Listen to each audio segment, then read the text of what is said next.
Let's get more on this from Dave Brat, who's the Dean of Business at Liberty University in Virginia. He's live in Lynchburg for us.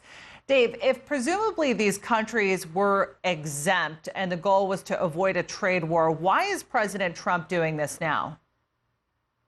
Yeah, well, they were exempt. The original deal covered them and covered these tariffs. So this is really just the president didn't agree to prolong an extension that left them out of the deal. And so the reason he's doing it, I mean, the common sense first answer is just that if we're trying to ding China and then China goes to Brazil for agriculture and Brazil and Argentina are devaluing their currency, it all gets back to the main point. We all have to play by the same rules of the game. You just had a little segment on NATO, 70-year agreement. What is NATO? It was the agreement of the post-World War II liberal Bretton Woods order where everyone agreed to the rules of the game. The rules of the game are we're liberal democracies, one person, one vote, and you have free trade. And so if you want to hit the U.S., hit us on our lack of free trade. But President Trump has already preempted that and said, you want to go no quotas and no tariffs, we'll do it tomorrow. And so that's the point. Everyone else is playing games. China is the 800-pound gorilla in the room. We all have to get serious on China. It's the oppression of 1 million Muslim Uyghurs in the West, all the way to Hong Kong.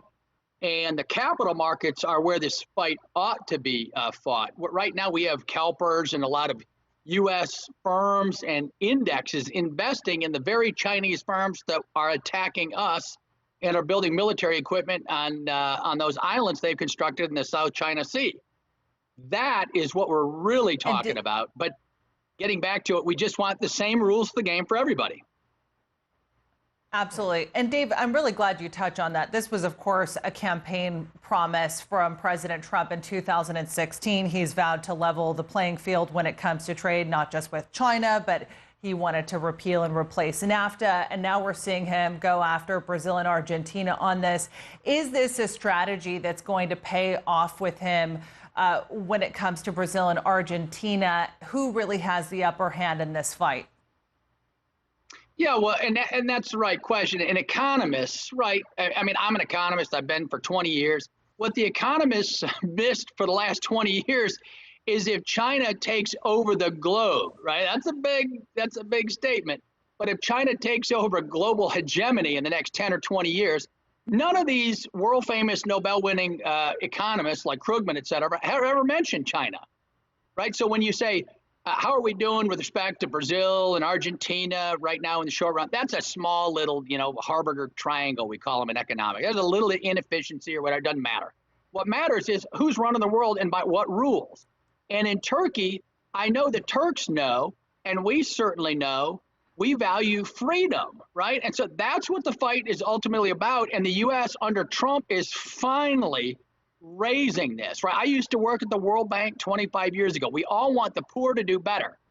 And so some of these countries are, Brazil and whatever, they're doing poorly right now. So as their economies decline, they're weak, maybe their currency goes down a bit.